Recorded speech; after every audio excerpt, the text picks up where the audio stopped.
We've got breaking news coming in. Let's bring in the co-chair of the House Border Security Caucus, Congressman Babin. Congressman, this news, Biden's Justice Department just filed a lawsuit. It is now suing Arizona to stop Arizona from using shipping containers to build a makeshift wall on its own along the border. Border Patrol says the border is in a dire state of collapse. What's the strategy here? Why is the White House suing? The White House is so hypocritical, Liz, and by the way, good to be with you. Outrageously, the federal government won't do their job on the southern border in Arizona and Texas and New Mexico or California.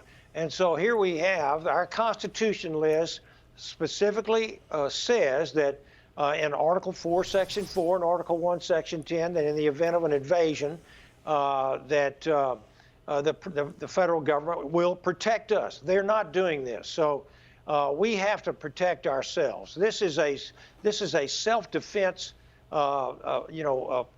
plan by the governor in Arizona, and to put these shipping containers there to block the wall that should have been built.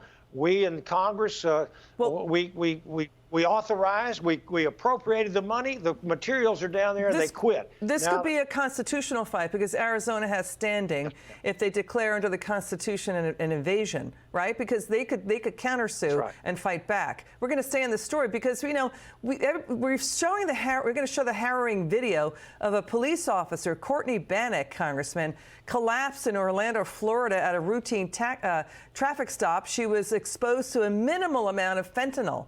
She was choking. I mean, so why isn't the White House hair on fire about our cops being exposed to that? They're putting their plan of bringing in millions and millions of illegal aliens, on the taxpayers' dime, and forgetting about their own American citizens. Overrun schools, hospitals, police officers, drugs killing over 100,000 Americans a year. A crime wave that's out of control, and here they are going to sue Arizona. We have the same problem here in the great state of Texas. Our governor and our state government has done all we can in Operation Lone Star. We need to start picking up the tempo and start really taking these people, holding them, detaining them, and then removing them. The federal government won't do their job, Liz. We have to protect ourselves. Well, President Biden has yet to visit the border. He's visited Arizona, didn't have any plans to stop at the border because he said, the quote, there are more important things going on. I mean, this fiscal year, the past one, 2.4 million migrant apprehensions, highest ever in recorded history. We're talking 600,000 gotaways.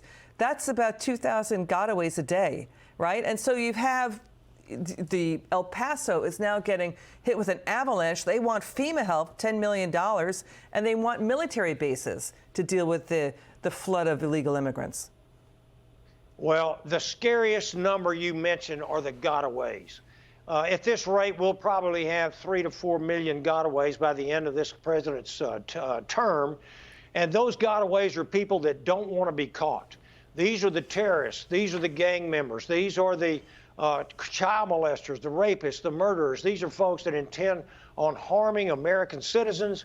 And this president and Alejandro Mayorkas, his DHS secretary, simply will not do their jobs. He needs to be impeached. The American people need to be protected. Got it. Congressman Babin, thank you so much. It's good to see you.